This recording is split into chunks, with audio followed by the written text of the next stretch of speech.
What's up, guys? Barry Game here, back with some more Idle Heroes news, and today what I want to talk about is kind of reiterating what we briefly talked about yesterday in a quick update video.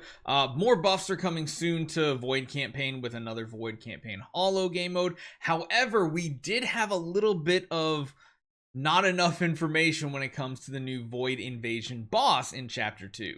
And the answer is it doesn't work like the normal chapter system where you have to clear everything in Chapter 1 to unlock the Chapter 2 version. So long as you are in Chapter 2 of the Void campaign, you're going to have access to this boss. And it's not like they're scaling crazy high either. So let's jump into the game. Let's talk about what you see right now and what we see on the TapTap servers with this expansion, because it's good news. Even if you can only get a couple bosses in Chapter 1 done, you might be able to get a couple bosses in Chapter 2 done as well, getting you more of that Spiritvein and more of those crystals. So hopefully you guys enjoy this one. Hit that subscribe button. Let's jump right into it.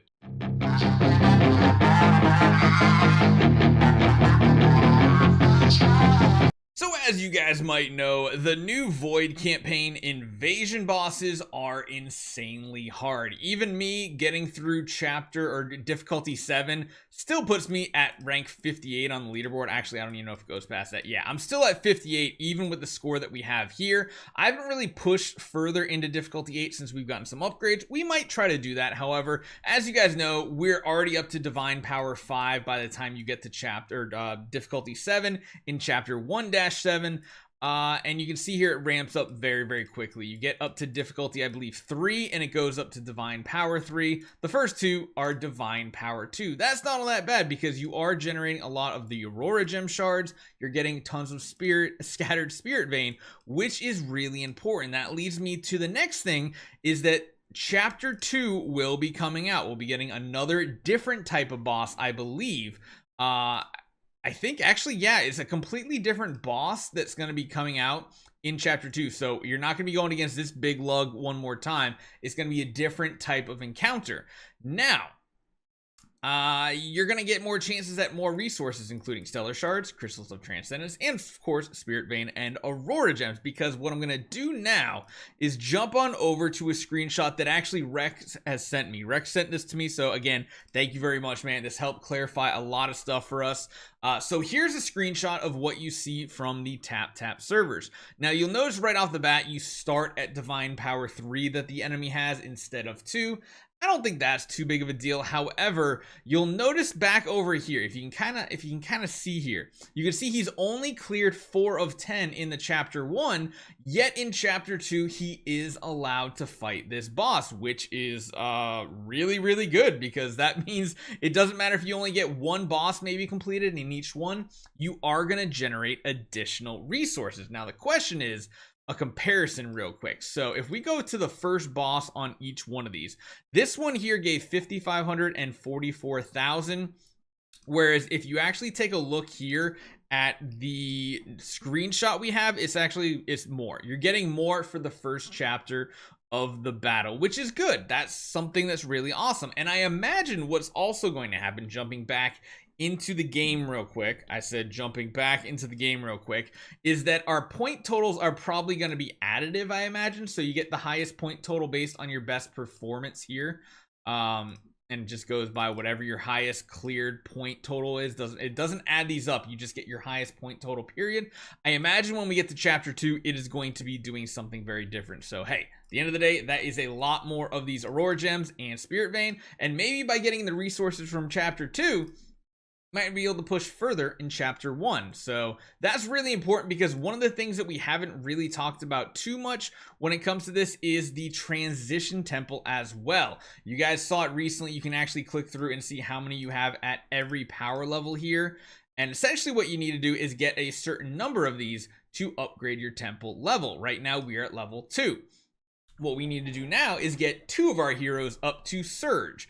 Now, what is Surge? Well, we have 2 of them well, actually, we have 3 of them currently in Surge, but we need to get their level up to level 100 because they're only level 1. You need them to get up to level 100, and then they are fully maxed out. And what that means is, once we get 2 more of these, we can upgrade our temple level to 3. What that means is it gives our team that has divine levels divine power an extra 1 here, and you can see you have more capacity on how many of each of these that you can actually have. Better visual indication is this right here. When you get to level 3, you can get a third one up to Surge. When you get up to level 4, you're getting 2 bonus divine power on any hero that has Destiny Transition, as well as upgrading them up to, what is the next one past Surge actually? Chaos 4? Or no, I guess it's just the Chaos, right? Yeah, right?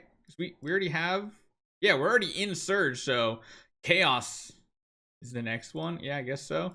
Interesting. But yeah, it unlocks even further. No, it actually unlocks one further up. Wow. Okay, so yeah, this is where it really starts expanding up. So it's gonna be a long time until we get a single hero fully kitted up in here, because as you guys know, we are nowhere near getting the most important node in all of Destiny Transition, the one that modifies the actual transition skill, it seems like.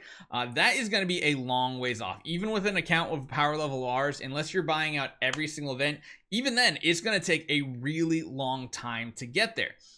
Now, one thing I do want to talk about here as well, since we haven't talked about it before, is this divine power. So you'll notice when you get up to level 3, you just get +1 divine power. What we have noticed is, and again, thanks to Rex for talking about this with me too, is that once you actually have Destiny Transition unlocked and you have this nice purple star, that's when you can get the bonus divine power. You will not get the divine power on your heroes that do not have it unlocked. You need to have this unlocked in order to progress it, which I thought I did have his.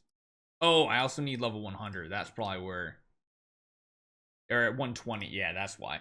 But yeah, that is something to take note on, is you need both of those things to happen. You need to be leveled up and have a Destiny. You basically need the new star, the new rainbow star. That is a must have on it. Clicking all the wrong spots here. And then when you get that, you get the additional divine power. Now, why is that important? Well, mainly it's for the newer game modes, because we've seen it, and I can show it to you right now in the tower here. If we go to 18, you'll notice the enemies have divine power. This too means they have a divine power too. Yeesh, that becomes very important, because when you actually take a look at your temple, that's where you get your divine power gap. Essentially, we'll have heroes in the 2 to 3 range, and then by leveling up our temple, we get a bonus 1. What that means is if we're going against those that have 2 divine power and our hero is at 3 with the +1, that means we have a +2 divine power gap, meaning we're doing 20% more damage and taking 15% less damage from the enemy. This is also important too, because like I said, with the screenshot we have here, they're starting at divine power 3 in the future, or rather in the chapter 2 boss, and we should just keep getting more and more bosses. It's good to know you don't have to beat all the bosses to unlock the next chapter 1. So that is a huge positive, but that gap is going to be important, because like I said, you're going to be going up against, right now we're already going up against, what did I say, we're up against 5.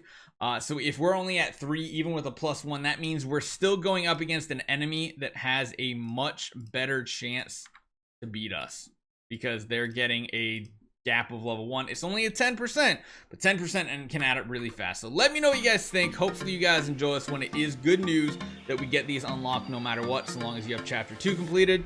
I'll see you guys next time.